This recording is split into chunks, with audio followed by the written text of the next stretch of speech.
ഇപ്പോൾ സമയം 8:45 പക്ഷേ ഇപ്പോഴും രാവിലെ ആയ ഒരു ഫീലിംഗ് ഇല്ല. രാവിലെ ആയി വരുന്നുള്ളൂ. ഇവിടെ സൺറൈസൊക്കെ ലേറ്റായിട്ടാണ്, വിൻ്റർ ആയതുകൊണ്ട് തന്നെ. അപ്പോൾ ഞങ്ങൾ എല്ലാം ഇന്നത്തെ ഫസ്റ്റ് ഡേ ട്രിപ്പിന് റെഡിയായി. ഹോട്ടൽ റൂമിൽ നിന്ന് ചെക്കൗട്ട് ചെയ്യല്ല, ഇറങ്ങാൻ പോവാണ്. എന്നിട്ട് ഞങ്ങൾ പാരീസ്, ഇവിടുത്തെ അടുത്തൊരു മെട്രോ സ്റ്റേഷൻ ഉണ്ട്, ആ മെട്രോ സ്റ്റേഷനിൽ പോയി എവിടെയാണ് ആർമി മ്യൂസിയത്തിലേക്ക് പോവാണ്. അപ്പോൾ 10 മണിക്ക് ടിക്കറ്റൊക്കെ ഉണ്ട്. പിന്നെ ഇവിടെ മൊബൈൽ ഫോണിൽ ഒരു ആപ്പിൽ ഞങ്ങൾ ടിക്കറ്റ് പർച്ചേസ് ചെയ്തു. ഇനി അത് ജസ്റ്റ് ടാപ്പ് ചെയ്ത് മെട്രോയിൽ കയറി പോയാൽ മതി. ഹലോ ഗൈസ്, അപ്പോൾ ഞങ്ങൾ ഹോട്ടലിൽ നിന്ന് ഇറങ്ങി. രാവിലെ ഇവിടെ 9 മണിയാണ്. നമുക്ക് കാണാവുന്ന പോലെ തന്നെ ഇവിടെ ഭയങ്കര ക്ലൗഡിയാണ്. ചെറുതായിട്ട് മഴ പൊടിഞ്ഞ് നിൽക്കുമെന്ന് തോന്നുന്നു.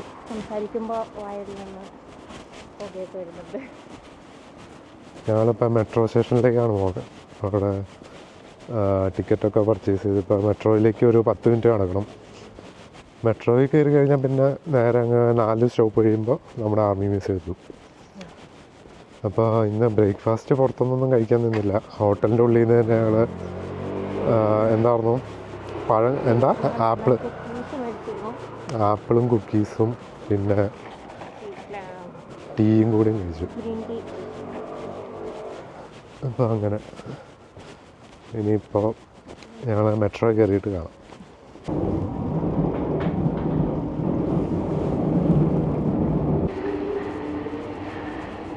അങ്ങനെ ഫസ്റ്റ് മെട്രോ റൈഡ് കഴിഞ്ഞു.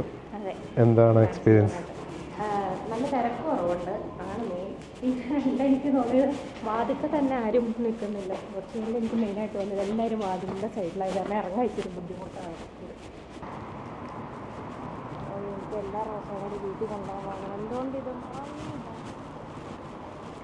ഈ കാണുന്നതാണ് ആർമി മ്യൂസിയം. ഇപ്പോൾ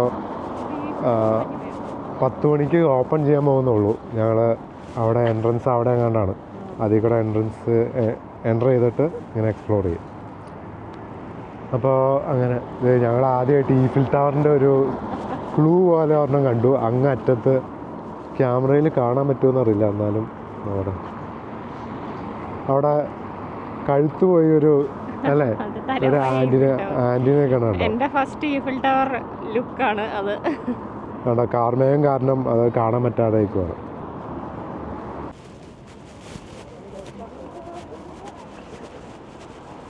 ഹലോ ഗൈസ്, അപ്പോൾ ഞങ്ങൾ ഏകദേശം ഒരു 2 കിലോമീറ്റർ ഇതിന് ചുറ്റും ഇങ്ങനെ നടന്നു വന്നു. അപ്പുറത്തെ ഗേറ്റിൽ രാവിലെ എൻട്രൻസ് ഇല്ല, അതുകൊണ്ട് ഇങ്ങനെ ചുറ്റി വരേണ്ട വന്നു. അപ്പോൾ ഇതാണ് ഇതിൻ്റെ പുറകുവശമാണെന്ന് തോന്നുന്നു. ഇവിടെ മുന്നിൽ ഇവിടെ ഗാർഡൻസ് ഉണ്ട്. ഇവിടെ ആൾക്കാർ വെയിറ്റിംഗ് ആണ്. 10 മണിക്കാണ് തുടങ്ങുന്നത്. അപ്പോൾ നമുക്ക് അകത്തേക്ക് കയറാം.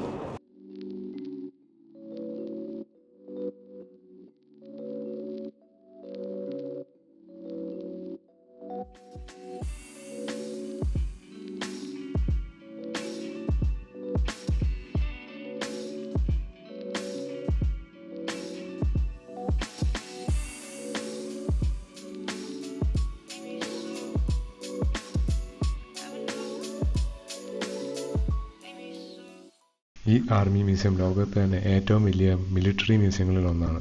മധ്യകാലഘട്ടം മുതൽ 20-ാം നൂറ്റാണ്ട് വരെയുള്ള യുദ്ധചരിത്രവുമായി ബന്ധപ്പെട്ട 5 ലക്ഷത്തിൽ പരം സാധനങ്ങളാണ് ഇതിലുള്ളത്. ഫ്രഞ്ച് ഭടന്മാരുടെ വേഷങ്ങളും യുദ്ധസാമഗ്രികളും ഇവിടെ കാണാം. ഈ നീളം തോക്ക് കണ്ടോ? ഇതാണ് ഇവിടെ എനിക്ക് കൗതുകമായി തോന്നിയത്. 4 നിലകളായി സെറ്റാക്കിയിട്ടുള്ള ഈ മ്യൂസിയം സത്യം പറഞ്ഞാൽ ബോറടിക്കാൻ വളരെ ഈസിയാണ്. പഴയകാല ഫ്രഞ്ച് പട്ടണങ്ങളുടെ ഡയോറാമകളും ഇവിടെ കാണാം.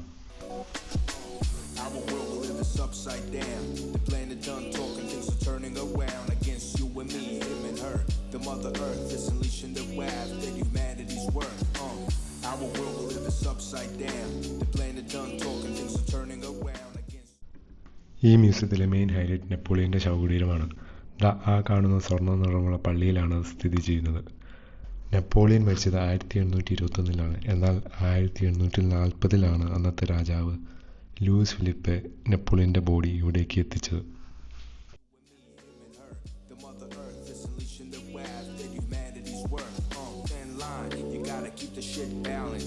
As the consequences all balance worldwide, and I'm sure we're gonna live through it.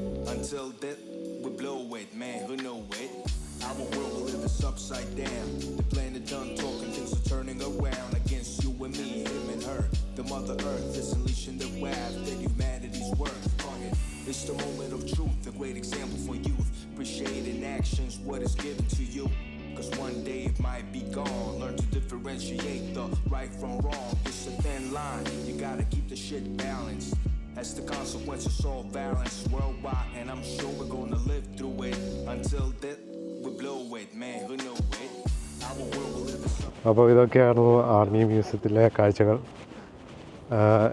ഏകദേശം 2 മണിക്കൂർ സ്പെൻഡ് ചെയ്തു അല്ലേ? എന്തൊക്കെ മനസ്സിലായി? പ്രത്യേകിച്ച് മനസ്സിലായില്ല. നെപ്പോളിയൻ്റെ ശവകുടീരം ഉണ്ടെന്ന് മനസ്സിലായി. പിന്നെ കുറേ അവരുടെ വാളും തോക്കും. പിന്നെ ആർമി മ്യൂസിയം ആയതുകൊണ്ട് ആർമി റിലേറ്റഡ് ചരിത്രങ്ങളും ഓരോ യുദ്ധത്തിൻ്റെ സ്ട്രാറ്റജീസും പിന്നെ അങ്ങനെ അവരുടെ വേഷങ്ങളും അതൊക്കെ അതിൻ്റെയൊക്കെ കുറേ ഉണ്ടായിരുന്നു. എന്തായാലും എനിക്ക് ആ ടോംബ് ഭയങ്കര ഇഷ്ടപ്പെട്ടു, അതിൻ്റെ ആ സ്ഥലം കാണാനൊരു പ്രത്യേക ഭംഗിയുണ്ട്.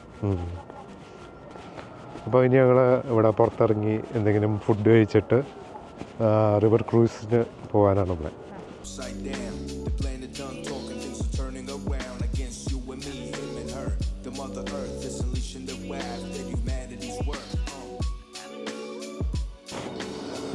Hello guys, welcome back. അങ്ങനെ ഞങ്ങൾ ഫുഡൊക്കെ കഴിച്ച് നല്ല ഫുഡായിരുന്നു. ഒരു ലെബനീസ് റെസ്റ്റോറൻ്റ് ആയിരുന്നു. നല്ല ഫുഡായിരുന്നു. ഡെസേർട്ടായിട്ട് ബക്ലാവ പിന്നെ ലോക്കും അതൊക്കെയായിരുന്നു.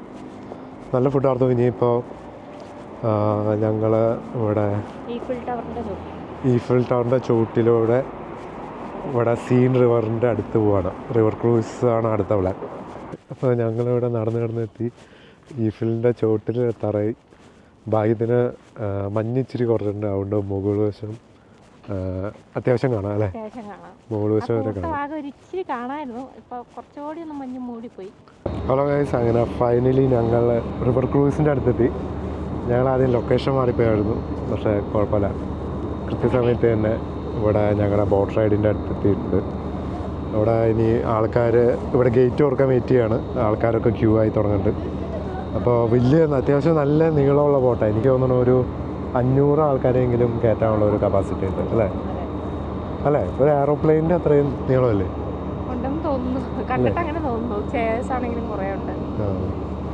അപ്പോൾ ഇനി ബോട്ടിൻ്റെ മുകളിൽ നിന്ന് കാണാം. ഞങ്ങൾ ബുക്ക് ചെയ്തത് ബൊട്ടേമോഷീസ് എന്ന ഏജൻസിയുടെ റിവർ ക്രൂസാണ്. 1 മണിക്കൂറിൻ്റെ ഈ ക്രൂസിന് ഒരാൾക്ക് 8 യൂറോയാണ് ആയത്. മഴയായതുകൊണ്ടായിരിക്കണം സീൻ നദിയിൽ നല്ല ഒഴുക്കുണ്ടായിരുന്നു. നദി കലങ്ങിയാണ് ഒഴുകുന്നത്. ചില പാലങ്ങളുടെ അടിയിലൂടെ ഇപ്പോൾ ഇടിക്കുമെന്ന രീതിയിലാണ് ഈ ബോട്ട് പോകുന്നത്.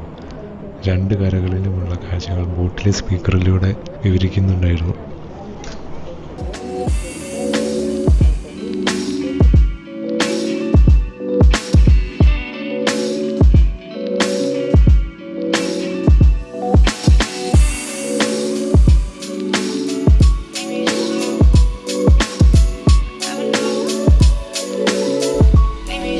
അങ്ങനെ ബോട്ട് റൈഡൊക്കെ കഴിഞ്ഞ് സന്ധ്യയായി.